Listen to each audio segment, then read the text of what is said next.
भदोही, लालानगर। प्रधानमंत्री नरेंद्र मोदी के नेतृत्व में केंद्र सरकार के 11 वर्षों के सेवा, सुशासन और गरीब कल्याण के कार्यों को समर्पित एक विशेष चौपाल का आयोजन भारतीय जनता पार्टी की ओर से बुधवार को लालानगर में किया गया। इस कार्यक्रम में केंद्र सरकार की उपलब्धियों, योजनाओं और जनकल्याणकारी प्रयासों को आम जनता के बीच साझा किया गया। चौपाल के मुख्य वक्ता नंदलाल पांडे ने कहा कि प्रधानमंत्री नरेंद्र मोदी का 2047 तक भारत को विकसित राष्ट्र बनाने का संकल्प निश्चित रूप से पूरा होगा। उन्होंने कहा कि बीते 11 वर्षों में सरकार ने हर वर्ग के सर्वांगीण विकास के लिए अभूतपूर्व कार्य किए हैं।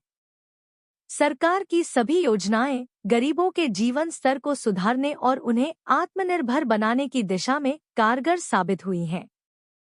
पांडे ने कहा, प्रधानमंत्री मोदी ने भारतीय राजनीति को केवल सत्ता के साधन से निकालकर सेवा, सुशासन और समर्पण की साधना में बदल दिया है। यह अमृतकाल केवल आर्थिक प्रगति का नहीं, बल्कि भारत के आत्मबोध और वैश्विक नेतृत्व की ओर अग्रसर होने का काल है। उन्होंने यह भी कहा कि 2014 से पहले का भारत आतंकवाद, भ्रष्टाचार और नक्सलवाद जैसी गंभीर समस्याओं से जूझ रहा था, लेकिन आज का भारत आत्मविश्वास से भरा हुआ, सुरक्षित, तकनीकी रूप से सशक्त और आत्मनिर्भर राष्ट्र बन चुका है। कार्यक्रम की अध्यक्षता के.पी. मिश्रा ने की, जबकि संचालन नितेश दीक्षित ने किया। इस अवसर पर खुशियाल चंद्र पांडे, अरुण तिवारी, राजेश प्रधान, निशांत शुक्ला, कन्हैयालाल शुक्ला, शशिभूषण उपाध्याय, मनोज श्रीवास्तव, सुनील बिंद, रमेश तिवारी सहित अनेक गणमान्य लोग मौजूद रहे।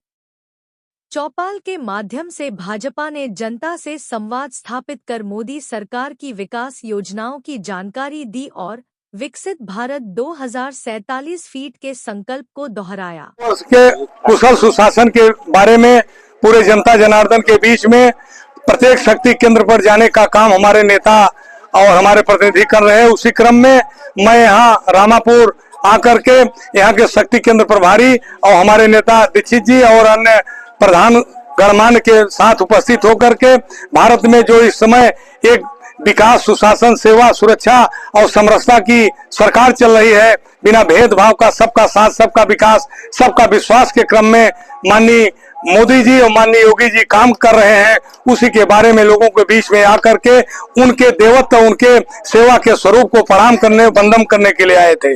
जय हिंद, जय भारत, भारत माता की